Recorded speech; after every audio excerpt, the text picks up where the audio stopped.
Hey admins, how we doing out there today? It is April 8th. It is Eclipse Day. You really can't see it, but I do have my shirt on.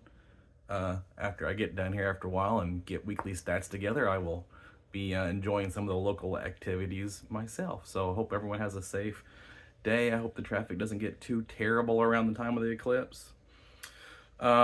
So a few things I want to talk about right now is, first of all, I'm going to talk a little bit about weekly stats last week. Again, we're having some changes at Moose International, and those were really March 31st numbers that came out on Monday in the weekly stats.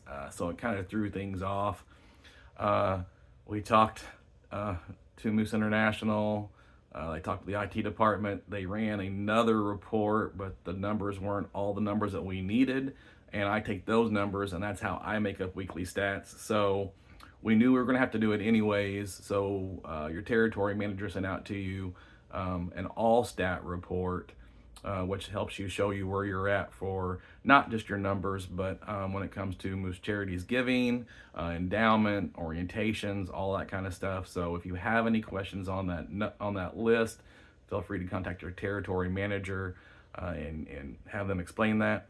I did get a lot of questions, which I seem to about every time I send out an all stat, is why are the all stat numbers always one number different than what's in the weekly stats? Well, first of all, depending on when I send it out, that number report on all stats is updated every day after midnight. And weekly stats technically come from reports that are put together on Monday morning. But even if they were exactly the same, that all stat report's always going to show one different, because if you read it, it doesn't say it says how many members you have, but the other thing is your goal, and your goal is plus one more than the year before. So if your weekly stats say you were down 15 members, the all stats going to actually say 16 because your goal is plus one. So that's how that reads. So for people that were asking that question, there's the answer to that. So last week I was out in a lot of lodges, went to a lot of meetings this past week, and of course the first meeting of the month is always in April, is the election time. Most lodges were doing a pretty good job of that. There were still some flub ups out there. I want to again repeat myself, even if officers are uncontested, you've got to actually have the election at the general membership meeting. There has to actually be a vote to vote them in. That's again not a Moose rule, that's an IRS rule. Our officers must be duly elected. So even if there's no one running against them, there still has to be a vote from the membership saying, yes, we want Dan Evans as our president. That stuff has to happen. So also there are lots of lodges talking about, I don't know if everybody's been watching the news and laws. So there is the House did pass a happy hour law in Indiana.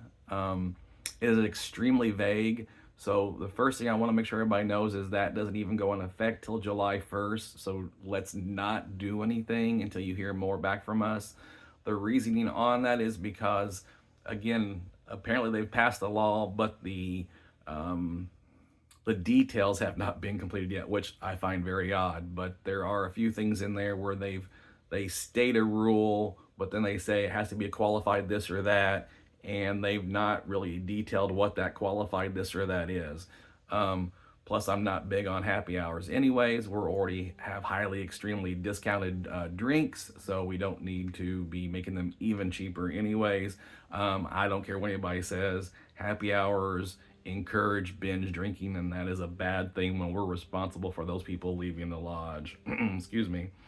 Also, getting dispensations for either any type of open to the public event, any type of fundraiser, or a hall rental has to happen. Again, dispensations cover us for insurance purposes and tax purposes.